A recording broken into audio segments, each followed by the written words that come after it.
Shabbat Shalom. I would rather die than spend the rest of my life laboring in vain. These are words that Moses uttered to God. He thought it was all me, right? Pleading, kill me now. Wow, even Moses got depressed, filled with such despair in dealing with the Israelites' constant complaints that he himself was having a crisis and a breakdown of sorts. The people were complaining once again about meat. Oh, if only we had meat to eat. We remember the fish we ate in Egypt at no cost. Also, the cucumbers and the melons and the leeks and the onions and the garlic. But now we've actually lost our appetite because we never see anything except this manna. Well, this was just too much for Moses. He couldn't take it anymore. The ingratitude and the complete disregard for the miracles that they had experienced and their inability to see the gift that has been bestowed upon them. Moses implores God, why have you treated your servants so badly? Why have I found so little favor in your sight that you lay all of the burden of this people upon me? Was it I who conceived all these people? Was it I who gave birth to them all? That you should say to me, carry them in your bosom as a nursemaid carries a baby to the land that you swore to their fathers? Where am I to get meat to give to all these people when they come wailing to me, give us meat to eat? I cannot bear all this people alone. The burden is too heavy for me. I cannot take it anymore.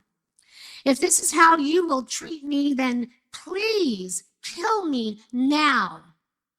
If I find any favor in your sight, please let me not see my own misery.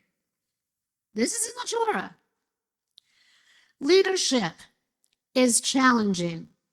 You cannot please everyone, no matter how hard you try. And for some, no matter how much you give, it is never, ever enough. And at some point, they will rise up against you. Behaalotcha, our Parsha's name itself, means when you raise. And that process of raising up can take many forms. No matter how well-meaning you are, there will always be people who will complain, who will gossip, who will cast aspersions, and who will spread their negativity around like a poison.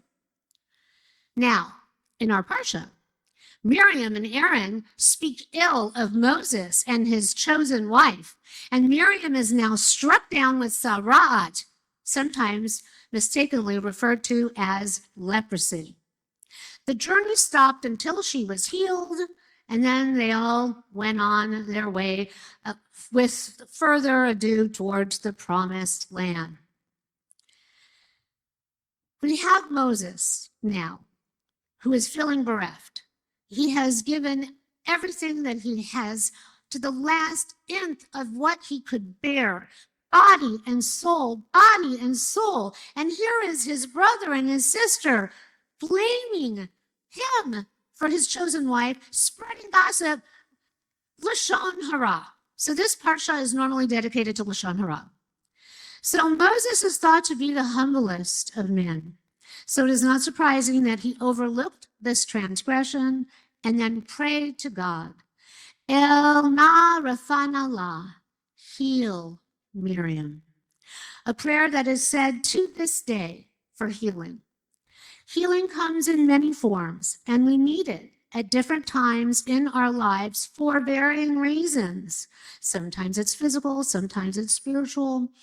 Miriam had always been there for Moses. She was right there from the very beginning. This lapse seems so uncharacteristic, and her affliction even more so as being so severe.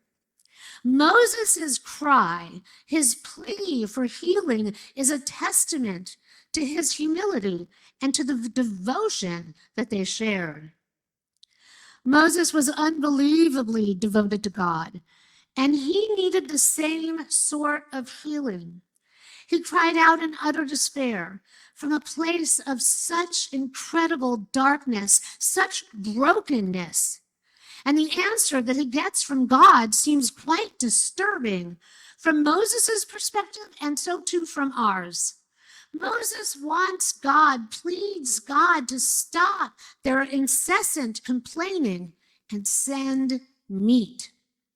Earlier on, you might remember in their journey, quail had been sent in such extreme abundance that their nostrils were filled to overflowing. So why doesn't God just heal Moses' discontent and his affliction by granting his request? Send some meat. God does not send meat. He says, instead, that he will take some of the Spirit that he has put upon Moses and he will pour it upon 70 elders to help him. Now, Moses' father-in-law, you might remember, Jethro, had already encouraged him to delegate and to share the burden, which Moses did. But now, when Moses, this time, explicitly asks for meat to satisfy their complaints, this is not what he gets. Plus, God is now going to remove some of the Spirit that he or she gave to him, and let's just give it to some others. Well, now, how in the world is that going to help or even be what Moses would want? God is in charge. God sends the help that he thinks Moses needs. The healing may not come in exactly the way Moses wants. The poet Mary Oliver once wrote, "Someone I loved once gave me a box full of darkness. It took me years to understand that this, too, was a gift." Sophie Stern Greenbaum of Yeshivat Maharat, my daughter's seminary, draws a parallel between this and our Parsha, stating, "It's hard to recognize the gift of darkness. While it's in our hands, it's quite a poetic human condition. One moment, we are experiencing the sheer joy of the gift of God's love. And then, in the very next moment, we are given a box of darkness, a total collapse, the overwhelm of suffering, of moments where we are only left with questions of why.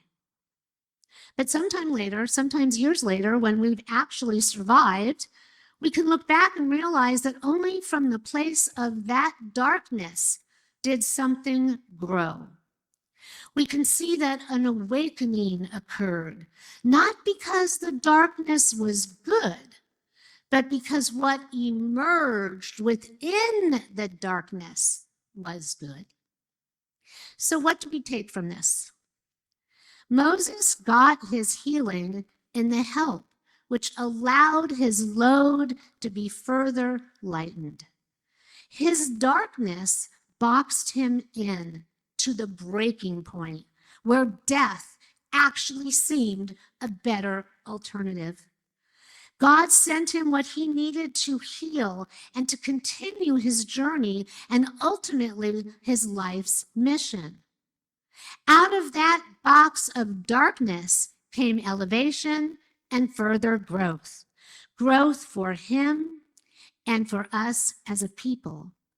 If Moses had been struck down at that point, where might we all be right now? In the darkness, through the darkness, beyond the darkness. Sometimes there can be found the gift. Not always, but sometimes. The point here is that there will be moments in our lives when we will need to be raised up and also to rise up. There will be times when that darkness can be so overwhelming and debilitating that drowning in its abyss seems easier than reaching for or even believing in the light, let alone God.